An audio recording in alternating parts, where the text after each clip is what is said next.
На борьбу с коронавирусом наравне с медиками снова выходят учащиеся медицинских колледжей по всей республике.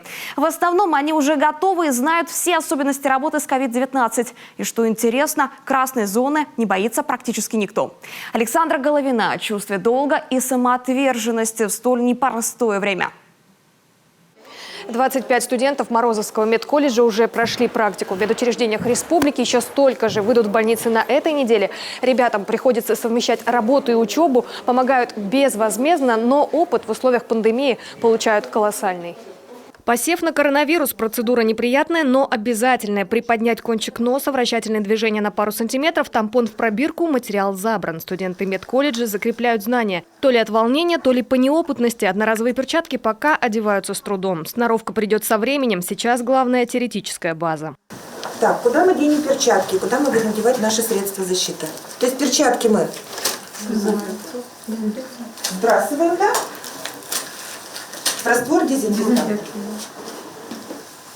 Если основные работники встали в красную зону, тылы остались не прикрыты, говорят здесь. И системе здравоохранения понятно, в перспективе ребята займут рабочие места в этих самых больницах. Кажется, от такого сотрудничества одни только плюсы, только безопасности. Учитывая особенности распространения инфекции, нужно уделять должное внимание. Это высокий уровень ответственности. Каждый раз им говорим про инфекционную безопасность себя, своих близких. Еще раз просим, чтобы они контролировали не только себя, но и своих друзей, товарищей, которые вместе с ними осуществляют эту работу. Ну и отслеживали свое самочувствие. Запрос от Минздрава на волонтеров Сыктывкарский медколледж уже получил. Сейчас по местам направят новую партию из 25 студентов со 2 по 4 курсы. Отсюда ждут помощи Сыктывкарские, Эжвинские, Карткиросская, Усть-Вымская больницы. К добровольцам есть несколько обязательных требований. Совершеннолетие, пройденная медкомиссия, аттестация по спецпрограмме. Про эту болезнь я знаю, что может проходить скрытно, но вообще проявляться без симптомов. Знаю, что основные симптомы являются потеря вкусов, запахов.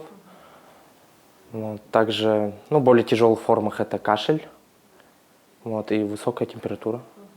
А вот Константин Старцев, например, совсем недавно вышел из красной зоны. Там он проработал 4 полных месяца. С апреля по август 2 через 2 встречал пациентов в приемном отделении республиканской больницы. Никогда медиком себя не представлял, но по иронии судьбы в свой 21 год уже имеет опыт работы с коронавирусной инфекцией.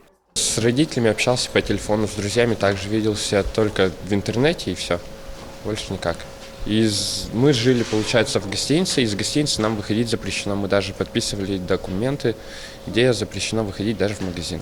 Елизавета Забоева тоже одна из студенток, работает и сейчас в одной из поликлиник. Там потенциально каждый день могут находиться десятки зараженных. Через каждые 2 часа мы обрабатываем все поверхности, моется пол. У нас везде, по возможностям, стоят антисептики. Кварц у нас везде включен, должен быть.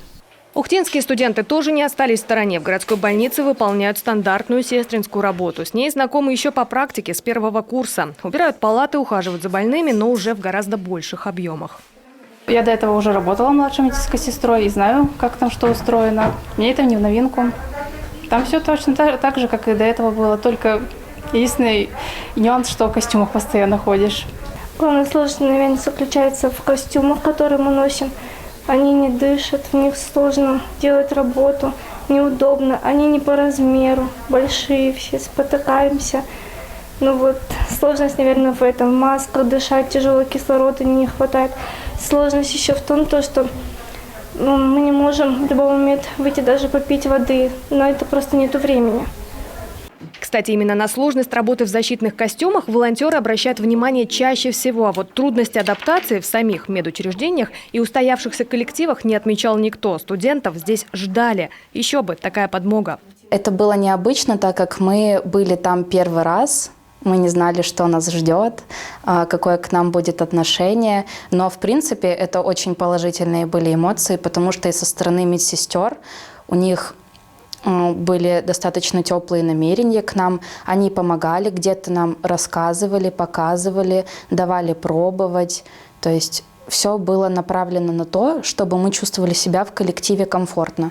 В один момент вчерашние школьники стали взрослыми и буквально вышли на передовую борьбы с ковидом. Обстоятельства приняли как данность, долг, который исполнить очень важно, а при необходимости и повторить. Конечно, пойду с удовольствием, и если нужна будет помощь, я обязательно ее окажу.